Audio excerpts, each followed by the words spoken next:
Assalaamu calaykum dhammaan daawadayaasha ku soo dhawaada kanaalkayga. Maanta waxaan idiin haynaa warar cusub oo ku saabsan mustaqbalka xiddiga AC Milan Rafael Leo, kaasoo si cad uga hadlay rabitaankiisa ah inuu ka ciyaaro Premier League.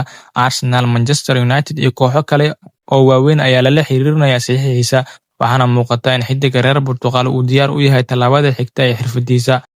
Garabka AC Milan Rafael Leo ayaa si weyn u soo jiitay indhaha kooxaha Premier League kadib markii uu qirtay inuu doonayo cutub cusub oo xirfadiisa ah.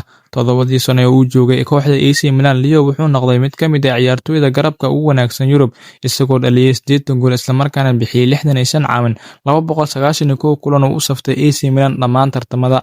Intii uu joogay San Siro, Leo wuxuu ku guuleystay horyaalka Serie A iyo abaalmarinta ciyaaryahanka ugu qiimaha badan horyaalka. Si kastaba ha ahaatee, kadib markii AC Milan ay ku guuldareystay inuu soo baxdo Champions League isla markaana heshiiska ay ugu harsan yihiin 2 sano oo kaliya, ciyaaryahanka 26 jirka ah wuxuu dareemayaa inuu gaaray waqtigii uu qaadan lahaa tallaabo cusub. Wareysi uu siiyay Sporting TV ee Portugal ayaa Leo uu ku sheegay inuu doonayo cutub cusub oo xirfadiisa ah. Wuxuu yiri, "Waxaan u baahanahay cutub cusub. Waxaan horey ugu guuleystay 2 koob gudaha Talyaaniga ah. Waxaan halkaasi joogay muddo dheer. Horyaalku wuu horumarayaa, laakiin qaabka aan kubadda u ciyaaro awgeed, waxaan aaminsanahay in Premier League ama La Liga ay si wanaagsan uga faa'iideysan karaan haybadeyda."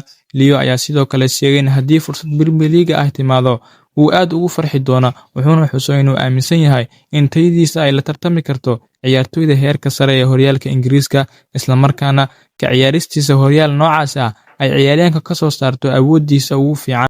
Wararka suuqa kala iibsiga ayaa sheegaya in Arsenal iyo Manchester United ay ka mid yihiin kooxaha sida dhow ula socda xaaladda Leo. Arsenal ayaa loo arkaa kooxda ugu baahida badan garab weerar oo cusub, halka Manchester United sidoo kale ay xiiseynayso inay xoojiso weerarkeeda. Dhanka kale, Liverpool ayaa lagu soo waramayaa inay ka fikirayso inay ku biirto tartanka saxiixa, iyadoo raadinaysa qorshayaal mustaqbalka ah oo lagu buuxin karo booska Mohamed Salah. Manchester City uma muuqato inay mudnaan siinayso saxiixa garbaha cusub ee xagaagan, halka Chelsea ay u badan tahay inay ka baxdo tartanka maadaama aysan ka qaybgali doonin tartamada Yurub xilli ciyaareedka soo socda.